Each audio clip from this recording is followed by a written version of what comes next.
achei que tinha que ser mais gente. Pois é, eu também não sabia, não. Eu Foi. sei que, chegou, né?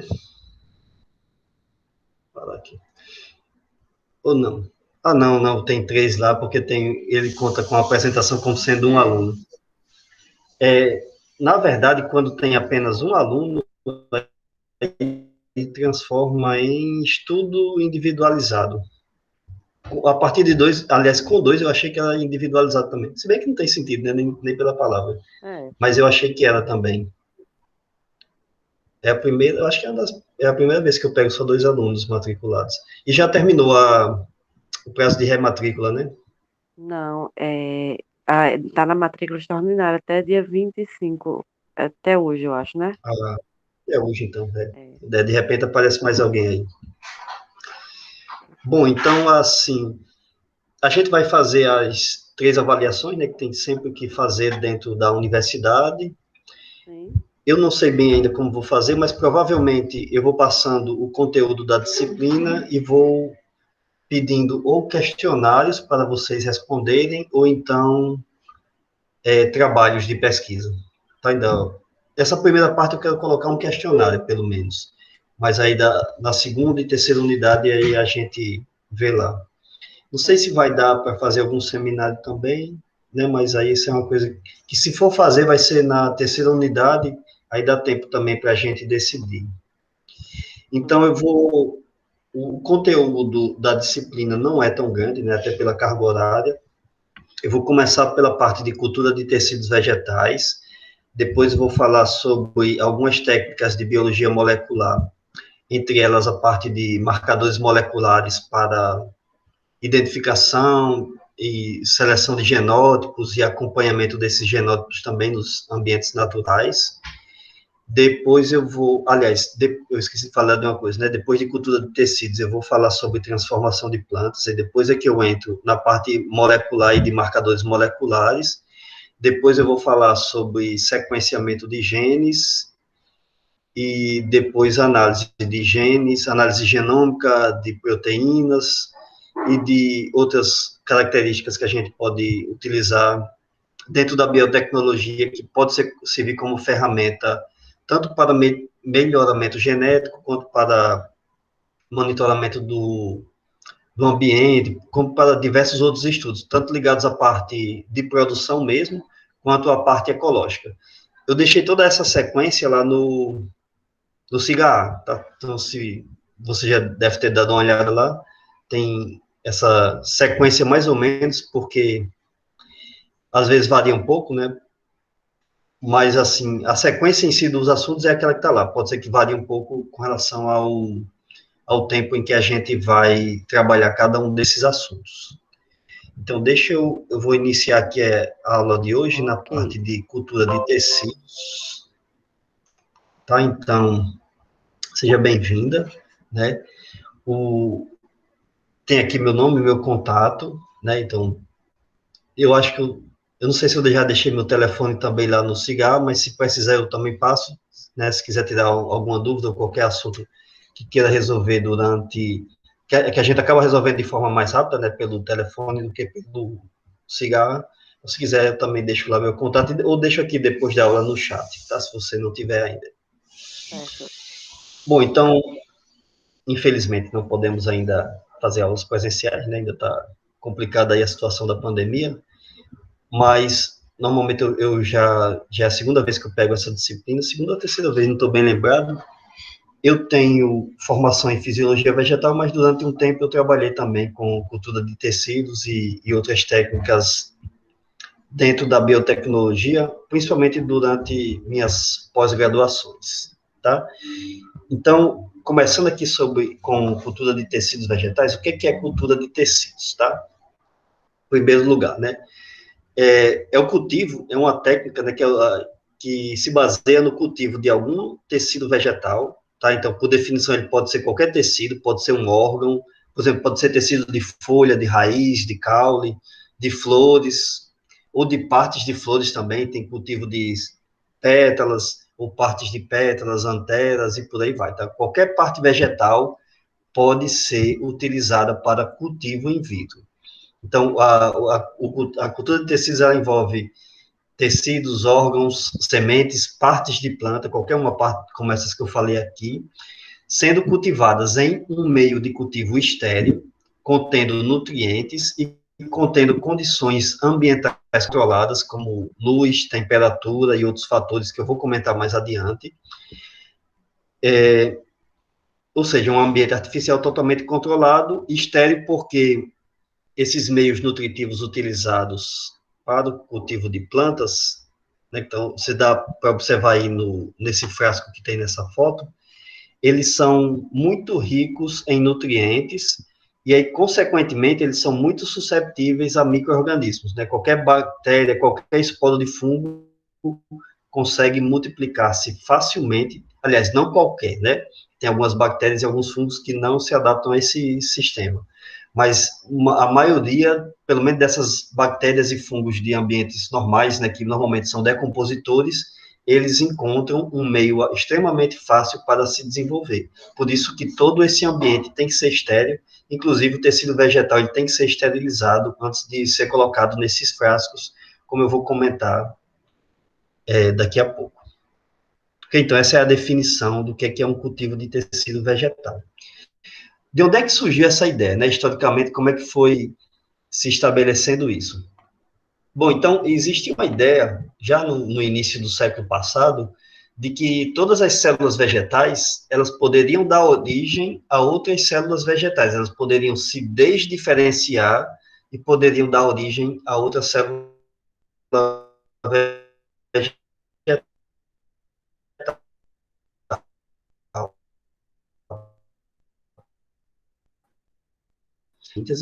Que é aquela região, você pode fazer com que essa célula se desdiferencie, ou seja, volte a ser uma célula parecida com uma célula meristemática, e regenere ou se diferencie novamente em uma outra célula. Por exemplo, ela pode se diferenciar em uma célula da raiz envolvida na absorção de água e de nutrientes. Tá? Isso, teoricamente, para algumas células, isso aí já foi demonstrado.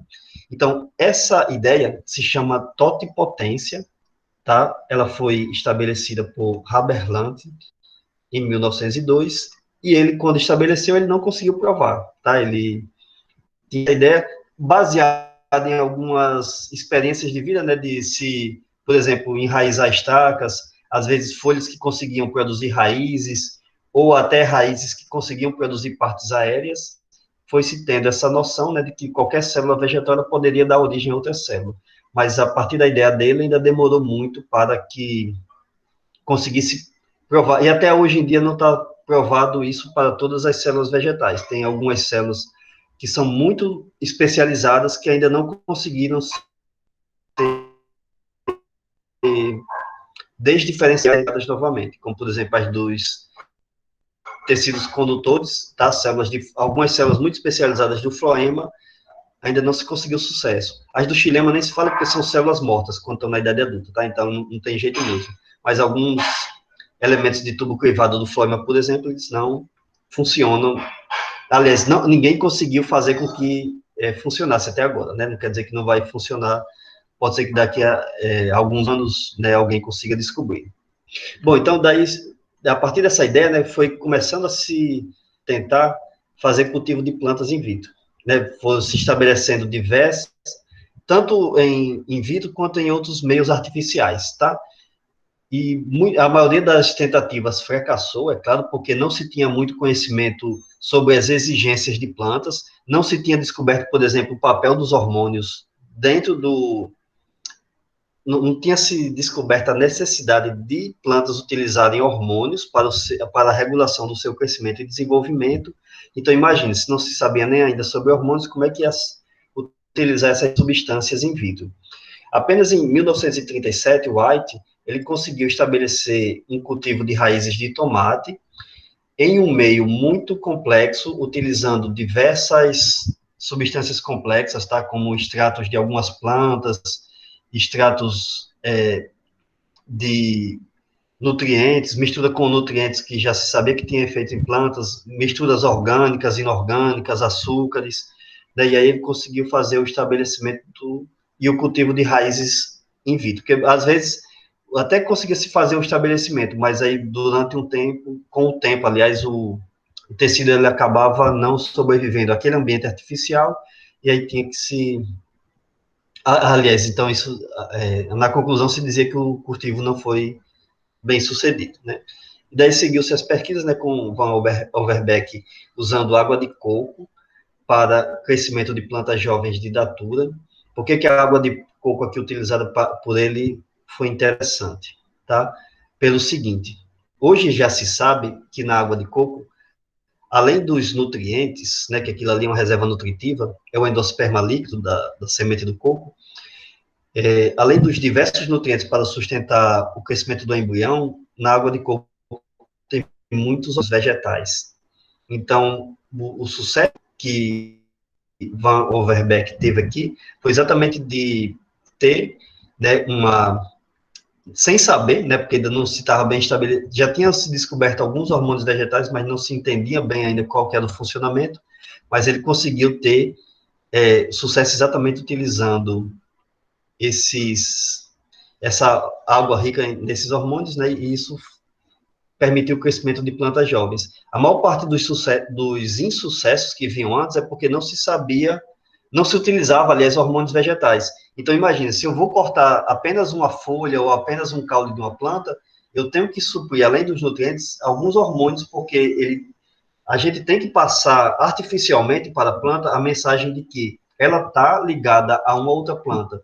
E a partir do momento que você corta, essa mensagem deixa de ser passada porque essa mensagem normalmente é química e é através de hormônios vegetais, né? Então, se você corta uma parte da planta, você tem que artificialmente fornecer essa mensagem química, né? E no início não se entendia bem como é que isso funcionava.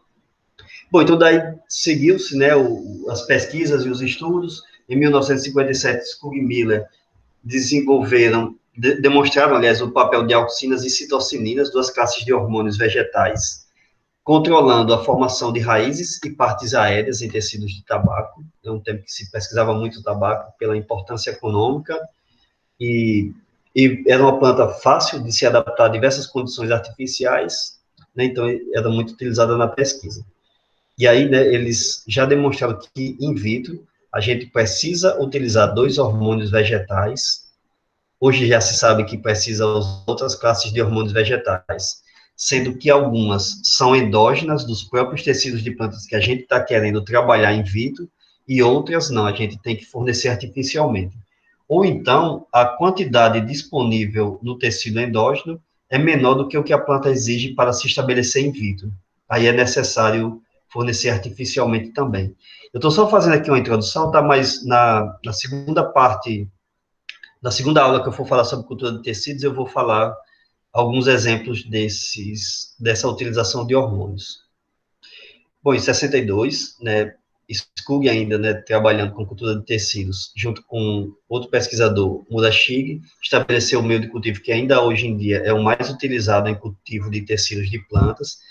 Esse meio de cultivo ele foi estabelecido também para plantas de tabaco, só que eles utilizaram um balanço nutritivo que é muito rico, e aí, consequentemente, a maior parte das plantas utilizadas em cultura de tecido se adapta bem a esse meio. Só que é um meio muito rico e, consequentemente, ele gasta muitos nutrientes minerais, gasta muito reagente de laboratório. Então, muita gente passou a tentar desenvolver meios mais baratos, né, com um gasto menor de reagentes, só que ainda assim, né, se você quer estabelecer, por exemplo, o cultivo de uma planta que você não conhece bem como é que ela vai funcionar, utiliza-se de cara, né, um meio rico, exatamente para tentar garantir o sucesso. Não quer dizer que vai garantir 100% o sucesso, porque tem algumas plantas que também não se dão bem em excesso de nutrientes, tá? Isso vai variar um pouco, a maioria se dá bem nesse meio de cultivo, mas não quer dizer que todas vão se dar bem. E uma outra coisa, uma outra revolução aconteceu depois, tá? Tornando a cultura de tecidos ainda mais essencial para a biotecnologia, que foi o isolamento do gene BT da bactéria Bacillus thuringiensis, que é um gene que confere resistência a diversos insetos. Então, a partir do momento que esse gene foi isolado e através de técnicas de cultura de tecidos, ele pôde ser introduzido em plantas, diversas plantas resistentes a insetos foram se estabelecendo, né, foram diversos cultivos de importância agronômica de início, foram sendo estabelecidos, tá? Então já tem milho, já tem algumas outras, já tem soja, né, já tem algumas outras plantas com o gene do Bacillus thuringiensis sendo elaboradas. Né? Mais adiante eu vou falar sobre transformação genética de plantas, e aí vocês vão ver que sempre que a gente vai fazer transformação genética de plantas, a gente tem que utilizar alguma técnica de cultivo de tecidos, né, essas que foram sendo estabelecidas ao longo da história. Tá? Mas aí, como aqui por enquanto é uma introdução, né, ainda eu deixo para dar os detalhes a partir da próxima aula. Bom, então, quais são os princípios fundamentais de cultivo de tecidos? Né? A gente leva em conta duas habilidades essenciais de uma célula vegetal, a totipotência que eu acabei de falar aqui, né, que está aqui no 1, ou seja, aquela capacidade que células têm de regenerarem, de se desdiferenciarem, depois se diferenciarem, e aí, quando elas se diferenciam, a gente pode regenerar uma planta inteira a partir de uma célula, tá? A gente só consegue regenerar uma planta inteira a partir de uma célula por causa da característica de totipotência, porque, por exemplo, se não desse para regenerar uma planta inteira, aliás, se não fosse a totipotência, uma célula de folha não poderia produzir células de raízes e caules, e aí, consequentemente, a gente não poderia ter a regeneração de uma planta inteira, né?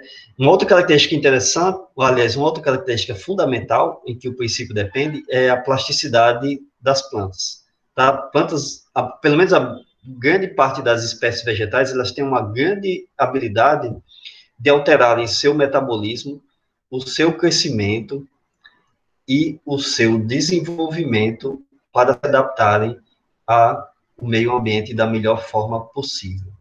Nas disciplinas de fisiologia vegetal, eu acabo sempre falando isso, né? A planta, ela germina e completa todo o seu ciclo de vida no mesmo local. Então, ela não é como nós animais, né? Sentiu fome, vai comer, sentiu calor, vai para a sombra. A planta, não, ela germinou naquele local. Então, se tem excesso de luz, ela tem que se adaptar metabolicamente, ela tem que se desenvolver ou para o ou se livrando do excesso de luz, ou então, se ela está num ambiente muito sombreado, em busca de luz.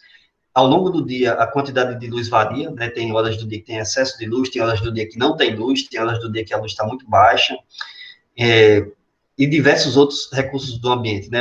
A água, a planta tem que crescer raiz em direção à água, ela tem que evitar a perda de água excessiva, ela tem que evitar a absorção de água excessiva quando está em ambiente inundado, e por aí vai, tá? Então, todas essas características de adaptação, que envolve tanto metabolismo, crescimento e desenvolvimento, elas são chamadas de plasticidade, e normalmente as plantas têm bastante plasticidade. Algumas espécies bem mais do que outras, né? Tem algumas espécies que são difíceis de se adaptarem mesmo a ambientes diferentes, mas isso é uma característica bem comum dentro do reino vegetal.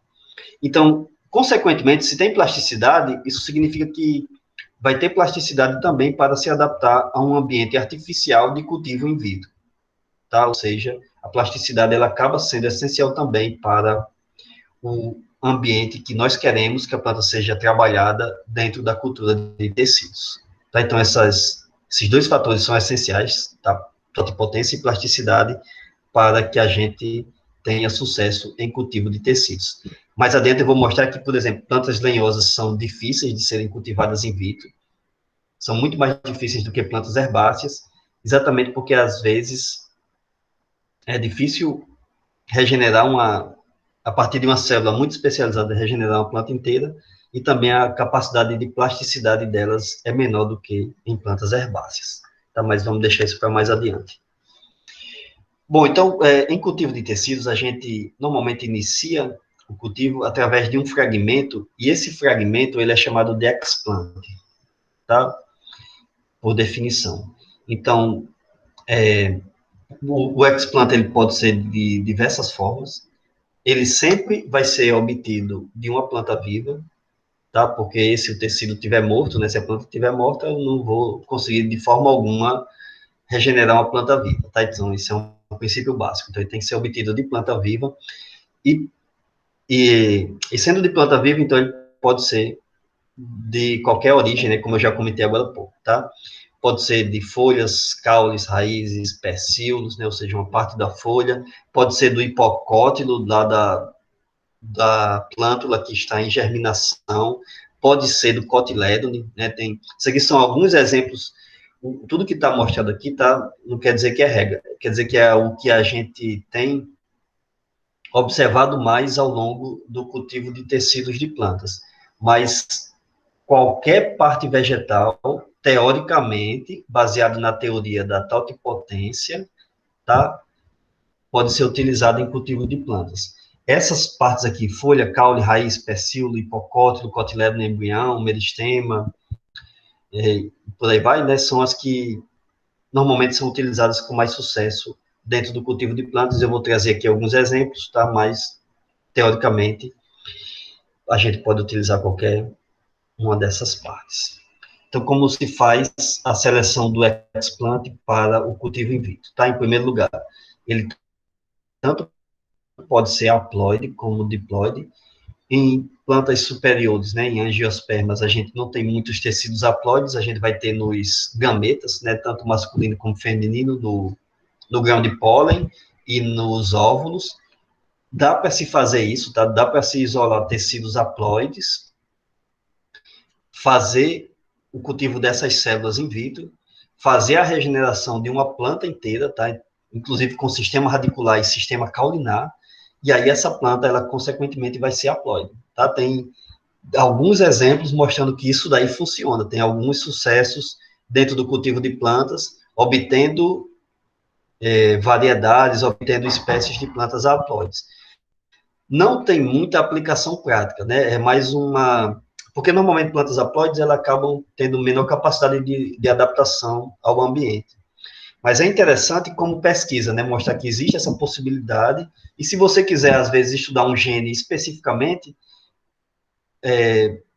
numa planta haploide vai ser bem fácil de se estudar, porque ele não vai estar interagindo com o seu homólogo, né? Então, tem um gene ali, já expressa no fenótipo, porque ele não vai depender da interação com o homólogo, tá? Então, para pesquisas, isso daqui é uma característica interessante.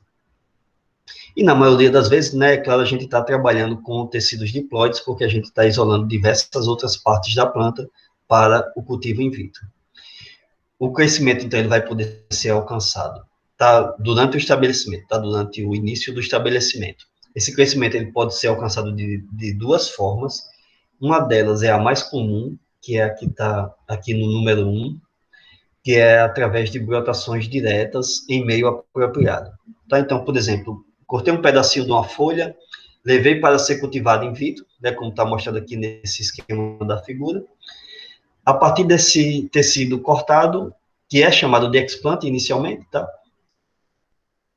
Vão ter brotações, e aí a partir dessas brotações, a gente pode isolar células ou pode isolar outras brotações e fazer novamente a multiplicação. Então, daí vai multiplicando esse material in vitro, e aí a gente, a partir de um tecido pequeno, a gente vai conseguir obter uma grande quantidade de tecidos de plantas. Tá? Então, essas brotações diretas em um meio apropriado, né? Por que meio apropriado? A gente vai ter que saber qual a exigência nutricional, qual a exigência hormonal, qual a exigência de temperatura, porque eu vou controlar também o meu ambiente, qual a exigência luminosa também, tá? E por aí vai. Então, por isso que as condições aqui elas têm que ser apropriadas para cada espécie de planta, tá? Essas condições variam de espécie para espécie. Tem uma faixa boa que você vai ter cultivos de sucesso para diversas espécies de plantas, mas é claro que essas características elas são íntimas para cada espécie de planta, aliás. E tem uma outra forma de crescimento, do crescimento ser alcançado, que é através de embriogênese somática, que eu vou mostrar alguns exemplos, vou mostrar um exemplo ou mais na próxima aula síncrona que nós fizermos, que é o seguinte, tá? Por definição, eu vou mostrar mais adiante, mas por definição é o seguinte: é você conseguir fazer o processo de embriogênese, que normalmente ocorre dentro de uma semente. Após a formação dessa semente, né, ela vai formar um embrião, e aquele embrião segue toda uma sequência chamada de embriogênese, desde o momento em que ele é apenas uma célula e vai se dividindo até dar origem a uma plântula, tá? Provavelmente você já viu isso em alguma outra disciplina, né? Então, dá para se fazer isso artificialmente in vitro. E aí, só que isso daqui não é um embrião, ele não é um zigoto, ele não é o produto da união de gametas. Na verdade, a gente pode, por exemplo, fazer embriogênese somática a partir de tecidos de folhas que vão produzir células indiferenciadas, chamadas normalmente de calos, tá? Depois eu vou mostrar isso. E aí, a partir dessas células indiferenciadas, a gente obtém um embrião somático, e a partir daquele embrião somático, forma-se uma planta inteira, tá? Como se formaria dentro de uma semente. Tá? Então, a diferença é essa. Tá? Por isso que é somático, tá? Porque é um embrião que não é zigótico, né? Não é a partir da união de gametas, aliás, tá? Bom, esterilização, né? Como eu comentei lá agora há pouco, é um passo essencial dentro do cultivo de tecidos, tá? Todo o material utilizado em um laboratório de cultivo de tecidos de plantas, ele precisa ser esterilizado, tá? Então, os frascos que nós vamos trabalhar, os instrumentos de manipulação, tá? Porque em uma câmara esterilizada é onde a gente vai fazer a manipulação dos tecidos vegetais. Então, cortes, separação de partes vegetais que devem ser inoculadas, por exemplo, explantes, né? Explante de folha, de caule, de meristema, de raiz, vão ser manipulados em um ambiente estéril. Então, esse ambiente, todos os instrumentos que eu vou mexer ali, tá? Bisturis, pinças, normalmente se utiliza luvas também, tá? Que aí já vem esterilizada quando são compradas. O meio de cultivo, ele precisa ser esterilizado, tá? Nessa foto aqui, tem uma infecção por fungo, provavelmente não está muito boa aqui na imagem, então eu tentei selecionar por causa disso, porque tem um fungo crescendo sobre o meio nutritivo. Isso pode acontecer porque a esterilização do frasco contendo o meio não foi bem feita, ou pode ser, mais comumente, através da manipulação. Tá? Então, durante a inoculação do tecido vegetal, durante os cortes lá, pode ter ocorrido alguma contaminação. Tá? O ambiente pode não estar tão estéril, pode ter entrado alguém, né, ali na hora em que o técnico está manipulando, então diversas coisas podem acontecer. Tá? Isso é um problema muito comum e que atrapalha muito o cultivo de tecidos de plantas, né? Porque todo o meio aqui ele pode ser consumido por esses micro-organismos e aí não vai sobrar nutrientes para as plantas. Tá? Eles crescem muito mais rápido do que os tecidos vegetais. Então, todo esse material aqui tem que ser esterilizado, inclusive, né, é claro, o material vegetal que a gente vai trabalhar lá dentro. Tá? Então, antes de colocar nesse ambiente estéril, né, é lógico que a gente tem que esterilizar a planta também. Tá? Então, essas técnicas de esterilização, né, normalmente podem ser várias, depende de quais equipamentos eu vou utilizar, de quais substâncias eu quero adicionar no meio nutritivo e de quais tecidos vegetais eu quero trabalhar também. Um dos mais comuns é o tratamento térmico e o aqui que é a autoclavagem, que é um tipo de tratamento térmico também, tá? Sob alta pressão. Então, normalmente isso aí consiste em esterilizar tanto os meios de cultivo quanto os instrumentos utilizados em alta temperatura para que ocorra morte de micro-organismos. Não dá para fazer isso com tecido vegetal, tá? Porque aí a gente acabaria matando também o tecido vegetal. Mas diversos instrumentos e equipamentos do laboratório eles podem ser trabalhados através de tratamento térmico. O processo de flambagem, que seria exatamente passar o equipamento em uma chama, né, para, normalmente molha com álcool a 70%, passa numa chama também, para que ocorra esterilização também. E é lógico também, né, que a gente não vai fazer isso com tecidos vegetais. Mas, por exemplo, a pinça e o bisturi que é utilizado para a manipulação do tecido vegetal, eles normalmente, periodicamente, passam.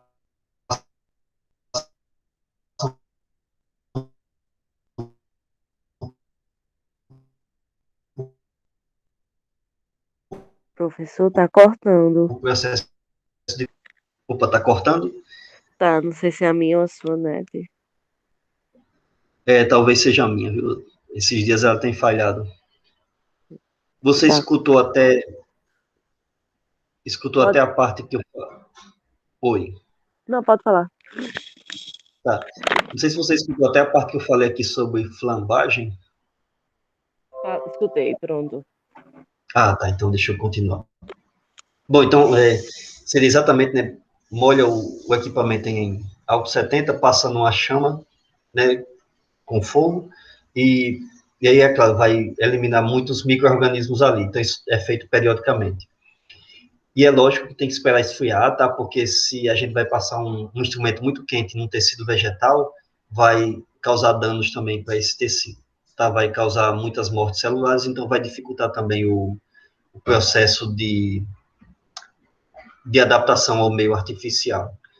Tem algumas substâncias orgânicas, tal, alguns hormônios, alguns outros fatores ligados ao crescimento de plantas, que eles não podem ser é, esterilizados através de tratamento térmico. Aí a gente faz uma filtragem, tem filtros especiais para isso, porque são normalmente substâncias orgânicas muito sensíveis, né, que qualquer alteração muito brusca de temperatura pode acabar prejudicando. Então, existem filtros especiais para esse processo de esterilização. Se utiliza muito o etanol a 70%, que agora ficou famoso, né? A gente sempre carrega um pouquinho de etanol 70% na nossa bolsa por causa do vírus, né? Do coronavírus, mas o etanol 70%, além de ser eficiente contra vírus, ele é muito eficiente também contra bactérias e fungos, tá? Então, se utiliza bastante etanol a 70% em laboratórios de cultivo de tecido, quando se quer esterilizar o ambiente em que vai ser trabalhado, tá? Então, um ambiente ali que você vai isolar o explante, o ambiente em que você vai isolar qualquer outra parte vegetal, o que você vai colocar as suas plantas para serem cultivadas dentro da câmara de crescimento, ele pode ser esterilizado com etanol 70%, porque é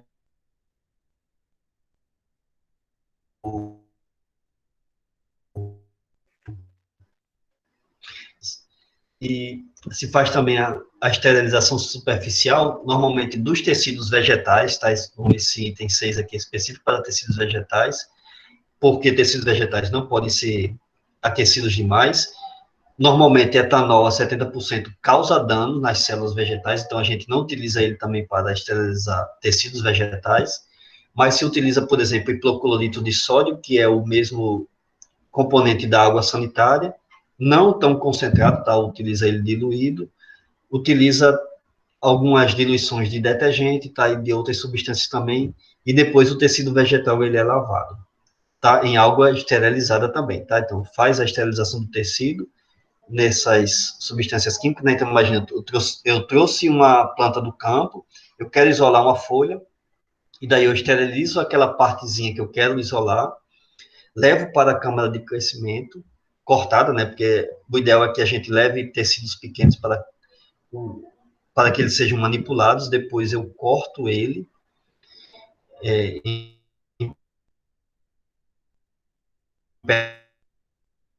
pedaços menores para eliminar mais outras partes, levo a pisação e aí, a partir daí, por exemplo, eu coloquei ali numa solução eu coloquei uma folha ou parte de folha em uma solução contendo hipoclorito de sódio. Levo esse frasco para a câmara onde eu vou manipular esse material, tá? O ambiente de circulação forçada lá, tá? A câmara de circulação de ar, e aí eu faço toda a manipulação ali dentro e lavo esse material vegetal depois em água, normalmente água,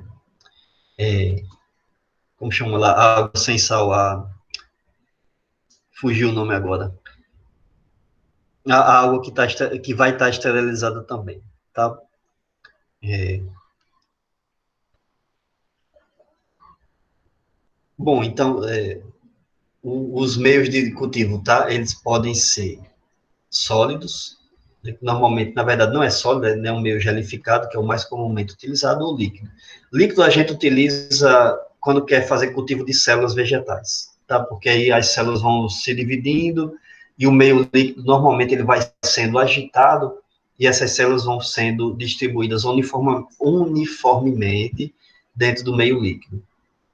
Mas o que é mais comum para a maioria das técnicas é utilizar meio sólido, e ele é gelificado com um polissacarídeo chamado de AGA, normalmente, tal, é o mais comumente utilizado.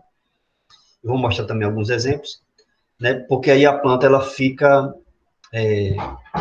firme ali naquele meio, tá? A parte da planta. Então, normalmente vai ter a parte aérea em cima e a raiz na parte de baixo.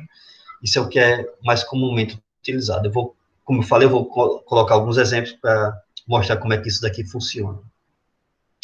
Nos meios nutritivos, normalmente a gente utiliza sais inorgânicos, tá? Todos os elementos químicos essenciais para as plantas, eles devem ser fornecidos, tá? Então, já tem diversas formulações, entre elas a que eu falei, né? A de Mulashig e Skug é a mais utilizada, e que foi evoluindo com o tempo, né? Ela foi sendo modificada exatamente porque com o tempo foi se descobrindo outros elementos químicos essenciais que não se conhecia naquela época, tá? Mas o ideal é que todos... Tem alguns que são exigidos em quantidade tão pequena que às vezes já vão estar presentes no próprio tecido de planta que você quer trabalhar ali dentro, tá? Mas isso não quer dizer que a planta não precisa, quer dizer apenas que ele foi fornecido de outra forma, sem ser no meio artificial, tá? Sem ser no meio de cultivo. Mas o ideal, né, é que todos os elementos essenciais sejam fornecidos, tanto os macro quanto os micronutrientes. Se fornece normalmente alguns nutrientes orgânicos também, entre eles, principalmente sacarose, porque mesmo a gente fornecendo iluminação artificial, mas ainda assim a fotossíntese fica bastante limitada pelas plantas. Então, se tem que fornecer também, aliás, não que se tem que fornecer, tá? Mas se observa que, na prática, quando se fornece sacarose, as plantas crescem e se dividem muito mais rapidamente do que se não fornecesse sacarose. Mas alguns outros componentes orgânicos também são fornecidos, tá? Como vitaminas, tá? Principalmente as vitaminas do complexo B, que vai ter o ATP, o NADP, né? E por aí vai. Eles causam um efeito muito positivo. Não quer dizer que a planta não vai conseguir sintetizar, tá? Plantas são autotróficas, elas conseguem sintetizar essas substâncias, tanto todas essas substâncias orgânicas, mas se a gente fornecer, né, na prática se observa que o resultado, o efeito para o crescimento de plantas é muito melhor do que se não fornecesse. E, é claro, hormônios vegetais, né, como eu já comentei, porque nós estamos isolando uma planta, eu estou isolando uma parte da planta, então é ideal, né, que se forneça hormônios para que seriam normalmente fornecidos por outras partes da planta. Então, imagina, eu cortei um pedaço de caule, teriam alguns hormônios sendo produzidos nas raízes e sendo transportados até aquele caule que pararam de ser transportados, e aí eu tenho que fornecer no meu meio de cultivo. Então, basicamente é essa a ideia, né? Por isso que as primeiras técnicas de cultivo in vitro não deram certo, e com o tempo, quando se descobriu o papel dos hormônios vegetais, aí começou a se ter mais sucesso dentro do cultivo de plantas. Bom, então aqui são as etapas, né, ou passos mais comuns dentro do cultivo de plantas. A gente vai desde a seleção da planta, né, qual que é o genótipo, qual que é a espécie que eu quero trabalhar, tá? Eu não vou fazer, é uma técnica cara, né, eu não vou fazer o cultivo de qualquer espécie de planta. Então, após a seleção da espécie, eu vou fazer o isolamento do explant, tá? Eu quero trabalhar com folha, eu quero trabalhar com raiz. Normalmente, se é uma planta que você vai cultivar in vitro pela primeira vez, se faz alguns testes, né? Qual que é a parte que vai se adaptar melhor. E aí, quando você, né, vai fazer experimentos até se adaptar, então depois que você faz o isolamento desses explantes, faz-se a esterilização dele, né, como eu falei, pode ser com hipoclorito de sódio, com detergente, né, e alguns processos aí de lavagem.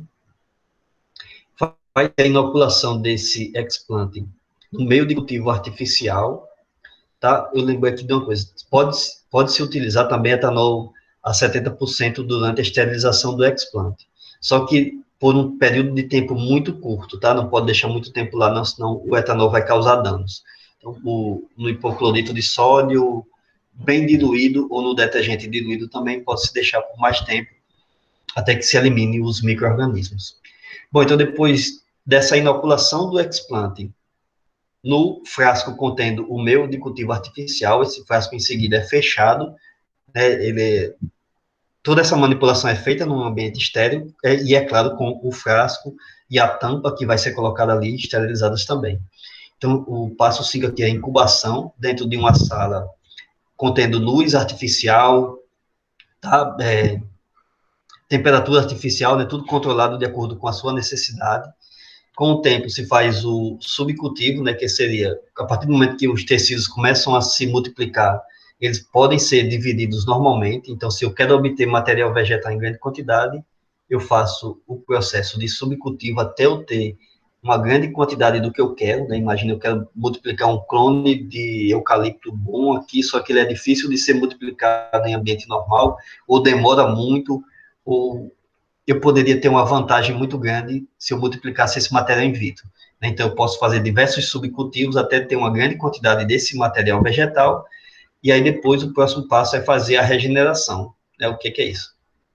O processo de regeneração é que muitas vezes a gente está cultivando células ou calos, né? Ou seja, que são tecidos indiferenciados, e eu quero obter uma planta inteira. Tá? Então, depois que eu tenho uma boa quantidade de material, eu posso fazer a regeneração, obtendo partes aéreas inicialmente. Normalmente, né, pode ser que seja os dois ao mesmo tempo, mas normalmente precisa de uma etapa de enraizamento in vitro, tá? Que a parte de regeneração quanto a parte de enraizamento são feitas através do fornecimento de hormônios que são necessários para essas etapas, tá? Tanto para regeneração quanto para enraizamento. E aí, depois, em seguida, eu faço o processo de aclimatização, que é levar as plantas do ambiente in vitro, normalmente para uma casa de vegetação. Tá? Pode levar diretamente para o campo, mas o mais comum, né, porque a gente vai estar tirando a planta de um ambiente muito controlado e vai levar novamente ela para o ambiente natural.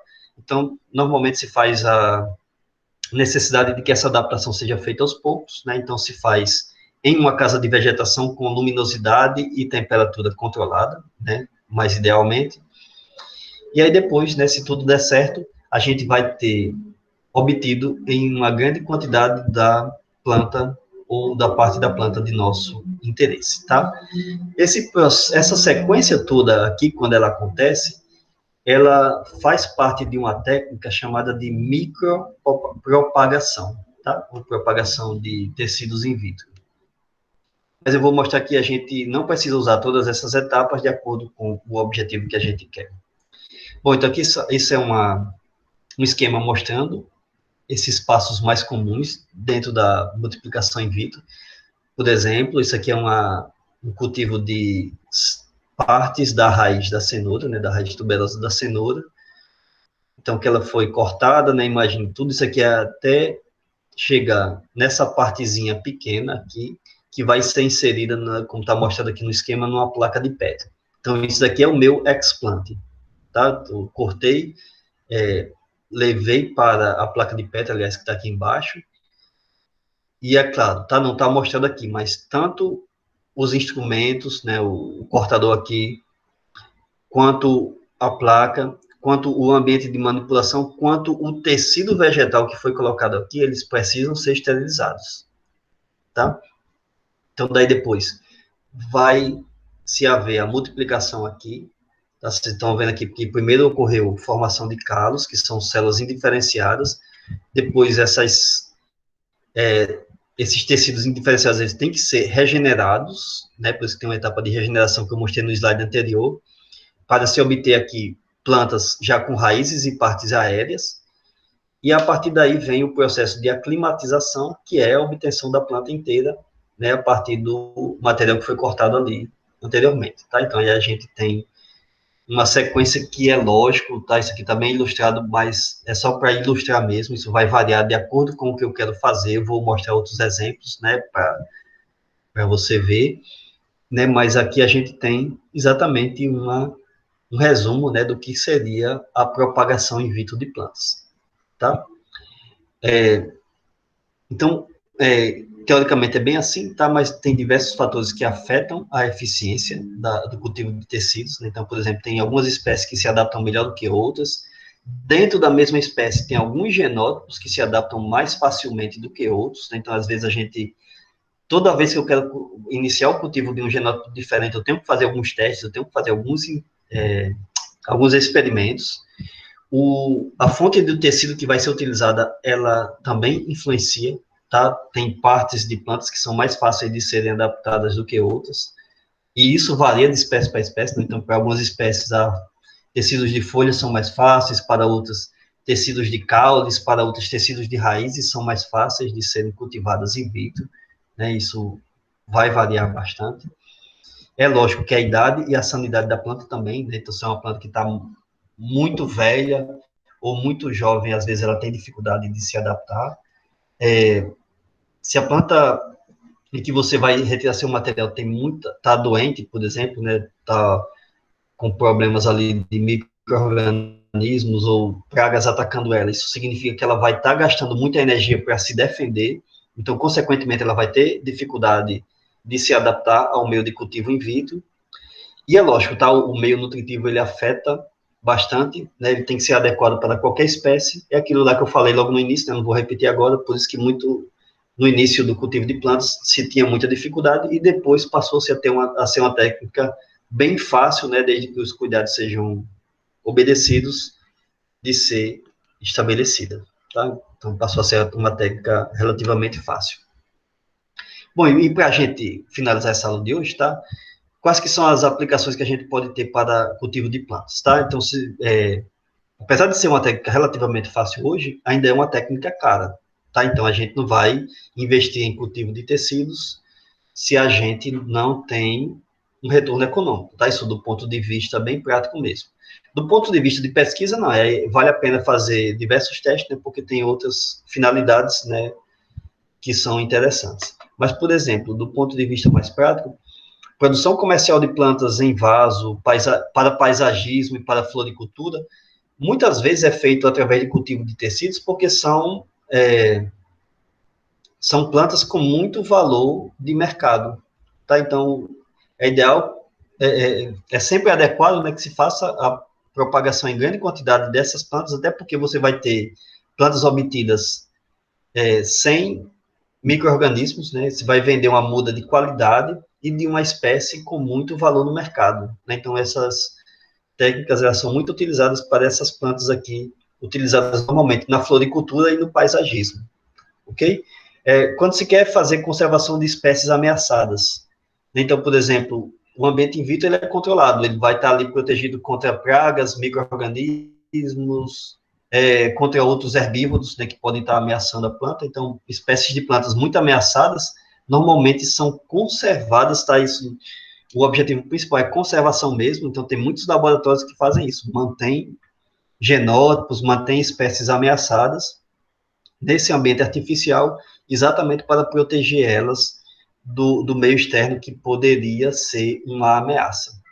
Uma geada é uma ameaça, né? Um excesso de chuvas, um furacão. Então, muitas dessas espécies de plantas muito ameaçadas e que têm valor tanto cultural, quanto econômico, quanto ecológico, elas são conservadas in vitro, tá? São conservadas em laboratórios de cultura de tecidos. E aí se utiliza normalmente técnicas para que o tecido não cresça nem se divida muito rapidamente. O importante é conservar realmente ele, tá? É diferente de quando a gente deseja propagação. Uma outra coisa interessante é que se pode fazer seleção de células ao invés de plantas inteiras, tá? Então, por exemplo, eu quero obter novas variedades de plantas resistentes a herbicida, né? Como está colocado aqui nesse exemplo. Então, uma coisa que eu poderia fazer é colocar diversos genótipos de plantas para serem cultivados, aplicar esse herbicida e ver quais deles são mais tolerantes. Uma outra coisa que eu posso fazer é fazer o cultivo de células, induzir mutação em células também pode ser feito, tá? Mas fazer o cultivo de células de diferentes genótipos de plantas, in vitro em meio artificial contendo o herbicida, tá? Normalmente numa taxa, lógico, né, que não cause a morte de todas essas células. E aí a gente vai poder selecionar aquelas células que são mais resistentes e, a partir delas, regenerar uma planta inteira que, teoricamente, vai ser resistente àquele herbicida, tá? Teriam que ser feitos outros testes também, mas, por exemplo, isso diminui o tempo para a obtenção, tá? Tem algumas variedades que foram obtidas a partir dessa técnica, tá? Não só com resistência a herbicida, tá? Mas a salinidade, por exemplo, ou a outros fatores ambientais. Pode-se fazer o cultivo de células em larga escala para a produção de metabólitos secundários, isso é muito feito, isso acaba sendo feito muitas vezes na indústria farmacêutica ou de cosméticos. Então, por exemplo, tem plantas que produzem metabólitos secundários utilizados em medicamentos, utilizados em cosméticos, que eles podem, só as células ou tecidos ou partes da planta podem ser cultivados in vitro e induzidos a produzir esses metabólitos em alta quantidade. E aí depois eles são mais facilmente isolados, porque já estão, inclusive, num ambiente de laboratório e utilizados, né, para produzir o que é de interesse para essas indústrias. Uma outra coisa interessante é fazer cruzamento de espécies distantes, tá? Que é o chamado de fusão de protoplastos. Então, por exemplo, eu tenho duas espécies de cítrus, tá? Um tipo de laranja, um tipo de limão. Eu posso isolar o protoplasto. O que é o protoplasto? Tá? É a célula vegetal sem a parede celular. E, in vitro, fazer com que essas duas células isoladas, sem parede celular, se unam. E aí eu vou ter, é lógico, tá? Dois núcleos diferentes, dois genótipos diferentes, mas unidos em apenas uma célula. E se obtém a regeneração de um híbrido, onde naturalmente seria impossível, porque são espécies diferentes, né, que não deveriam se cruzar, não deveriam trocar material genético entre si. Mas tem diversos exemplos mostrando que dá para se fazer isso em ambiente in vitro, né, e obtendo esses híbridos onde naturalmente não seriam obtidos, tá? Não se tem muitas variedades comerciais obtidas através dessa técnica, tá? Mas pode ser que se tenha, porque teoricamente dá para se fazer isso. Dá para se produzir plantas livres de vírus ou de alguns outros patógenos a partir de um material vegetal contaminado. Como é que é isso? O pessoal do Sudeste conseguiu fazer isso com laranja. Eles tinham variedades de laranja com alto valor de mercado, só que com o tempo elas passaram a sofrer com um tipo de vírus que era transmitido por um inseto, e tecidos vegetais contaminados com vírus são muito difíceis de serem eliminados. Às vezes o vírus passa, inclusive, através da semente. E aí, então, quando eles multiplicavam os novos tecidos, né, para a produção de mudas, né, multiplicavam ou através de estacas ou através até de sementes, eles tinham plantas contaminadas com o vírus inicialmente. Então, em cultivo de tecidos, se a gente consegue isolar o meristema da planta, o meristema é um tecido bem indiferenciado, então não tem tecidos vasculares ainda, e tecidos vasculares são os locais onde os vírus normalmente se propagam dentro de um tecido de planta. Então, quando se consegue fazer isolamento de meristemas e cultivo in vitro e regeneração de plantas a partir desses meristemas, então, normalmente tem que se fazer outros testes ainda, né, para saber se a planta está com vírus ou não, mas normalmente quando se faz isso, se obtém uma planta livre de vírus a partir de um material que inicialmente era contaminado. Então, foi assim que eles conseguiram fazer uma recuperação desse material de importância deles. Hoje, eles já deixam uma parte do germoplasma em casa de vegetação protegida contra insetos, né, para não ter novamente a contaminação, mas eles conseguiram recuperar um material bom, de importância econômica, e depois teve uma produtividade muito maior do que o que tinha antes, exatamente porque eles conseguiram isolar os vírus utilizando técnicas de cultivo de meristemas in vitro. E uma outra coisa interessante é a produção de híbridos e de variedades estéreis, né? Então, plantas de importância agronômica ou florestal que possam ser comercializadas livres de vírus, tá? Tanto que sejam variedades quanto híbridos contra clones, por exemplo, né? Então, eu quero comprar uma grande quantidade de mudas de eucaliptos, mas eu quero uma garantia de que elas vão estar livres de patógenos, livres de qualquer micro-organismo que possa causar doença. Então, uma das formas bem seguras de fazer isso é obter esse material através do cultivo in vitro, que aí você vai estar comercializando, e inclusive vai poder dar o certificado, né, que vai depender, é claro, de fiscalização, de que aquele material está em condições ótimas, está livre de qualquer patógeno.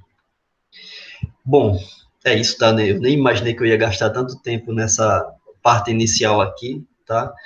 Mas então, para não ficar tão cansativo, então a gente fica por aqui, ok? Qualquer dúvida a mais que aparecer, pode entrar em contato comigo, né? Seja bem-vinda à disciplina e eu espero, né, que possa aproveitar bastante aqui ao longo do curso.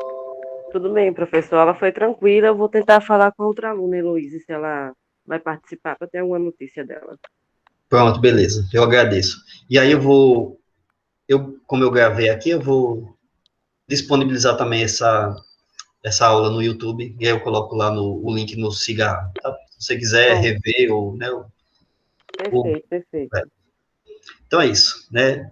Bom dia, né? E seja Bom bem-vindo à dia. disciplina. Obrigada, professor. Tenha um bom dia. Tá, bom dia.